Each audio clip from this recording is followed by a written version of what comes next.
Assalamualaikum warahmatullahi wabarakatuh. Perkenalkanlah, kami dari bidang riset pengembangan dan keilmuan pimpinan komisariat Ikatan Mahasiswa Muhammadiyah Fakultas Farmasi Universitas Muhammadiyah Purwokerto. Baik, pada video kali ini teman-teman, kami akan menjelaskan mengenai tanaman toga. Fungsi dari tanaman toga itu sendiri, pengolahan dari tanaman toga itu sendiri, serta kegunaan atau pengobatan tanaman herbal dari tanaman toga. Video kali ini merupakan salah satu bentuk implementasi dari program kerja riset pengembangan dan keilmuan atau RPK, yaitu Central Study Plant Herbal and Medication. Baik, yang pertama saya akan menjelaskan mengenai lengkuas. Lengkuas sendiri memiliki nama latin Alpinia galanga, dengan nama lain lengkuas itu sendiri kemudian bisa menyebutkan dengan laos atau kelawas. Nah, manfaat lengkuas antara lain adalah untuk mengurangi nyeri sendi, kemudian untuk mengatasi penyakit pernapasan, kemudian untuk menurunkan kadar kolesterol serta gula darah, kemudian selanjutnya adalah untuk mencegah penyakit kanker tertentu dan membunuh serta menekan perkembangan virus serta bakteri. Di sini selanjutnya saya akan menjelaskan mengenai cara pengolahan dari lengkuas itu yang digunakan untuk mengatasi rematik dalam tubuh kita. Nah, cara pengolahannya adalah kita harus menyediakan 3 buah lengkuas, kemudian setengah sendok bubuk merica, kemudian 1 potongan gula merah, dan 2 gelas air santan. Nah, semua bahan itu dihomogenikan menjadi satu. Setelah kemudian kita rebus dan kita minum hasil rebusannya itu selama 7 hari berturut-turut dalam 1 minggu. Saya akan menjelaskan tentang kunyit. Kunyit memiliki nama latin Curcuma longa, memiliki famili Zingiberaceae. Kunyit ini biasa orang Jawa menyebutnya dengan kunir, memiliki kandungan utama yaitu kurkumin. Kunyit ini memiliki manfaat diantaranya antihipertensi, antikoagulan, memperbanyak ASI, obat cacing, obat sakit perut. Adapun cara pemakaiannya yaitu dengan menambahkan jahe dan temulawak. Jahe dan temulawak serta kunyit ini dapat digunakan untuk meningkatkan daya tahan tubuh, yaitu dengan cara jahe, temulawak, dan kunyit ini dikupas, kemudian diiris tipis, kemudian dibuat simplisia dengan cara mengeringkannya selama 3-4 hari. Setelah menjadi simplisia, kemudian rebus simplisia tersebut dengan perbandingan jahe, temulawak, dan kunyit, yaitu 2:2:1.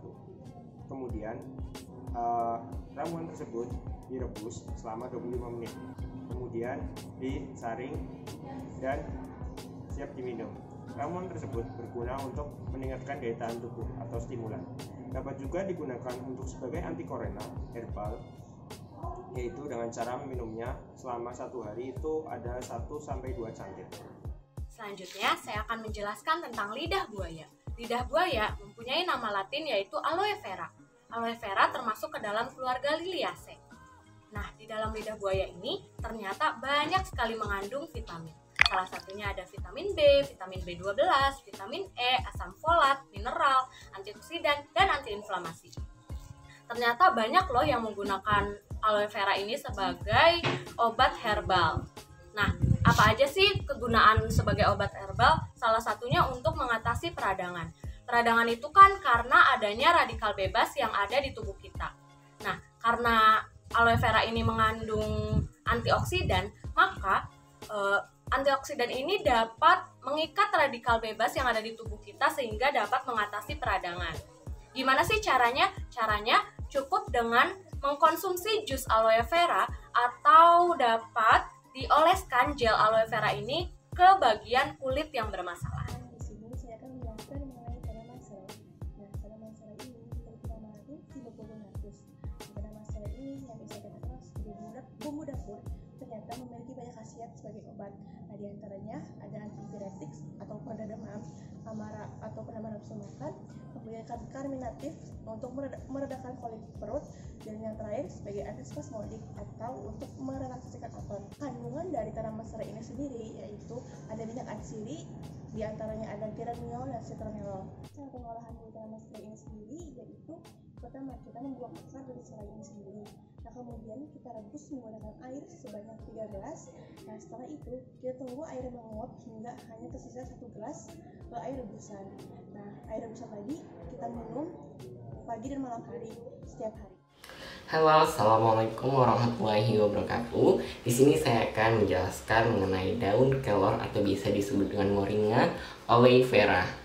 Daun kelor ini sangat bermanfaat bagi manusia, di mana kadang kita mengetahui bahwa daun kelor ini hanya digunakan sebagai untuk orang meninggal atau orang yang terkena guna-guna seperti santet dan lain-lain. Tapi ternyata daun kelor itu mempunyai manfaat dan sangat bisa dikonsumsi oleh manusia gitu.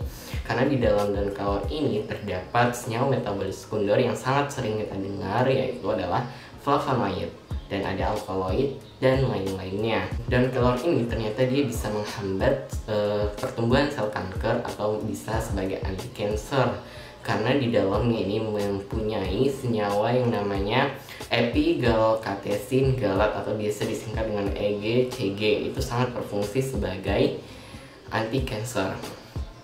Cara untuk mengonsumsi daun kelor yang sangat terkenal ialah dengan cara membuat sebagai sayur daun kelor. Itu sangat terkenal di Sulawesi Tengah tentunya.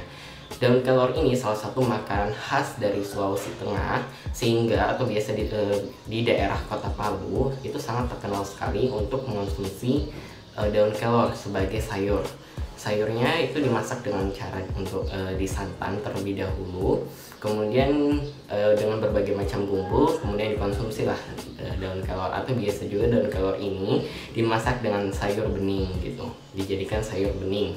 Itu sangat bermanfaat sekali bagi tubuh kita, karena ternyata di dalam daun kelor pun terdapat kandungan vitamin yang sangat begitu kompleks. Kemudian selain dibuat sayur ada apa lagi? Oh, ternyata daun kelor ini bisa juga dibuat sebagai teh daun kelor. Dengan caranya tentunya kita harus menserbuk daun kelor terlebih dahulu.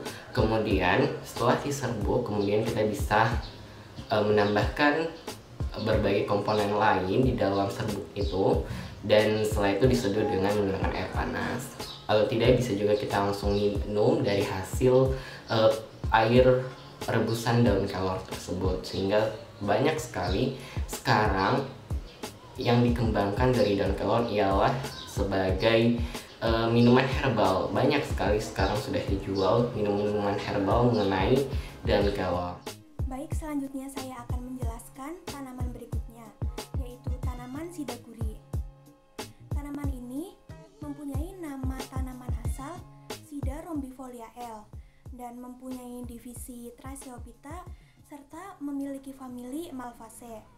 Tanaman ini dapat tumbuh di tepian jalan, dapat juga ditemukan di kebun atau di hutan serta di halaman berumput.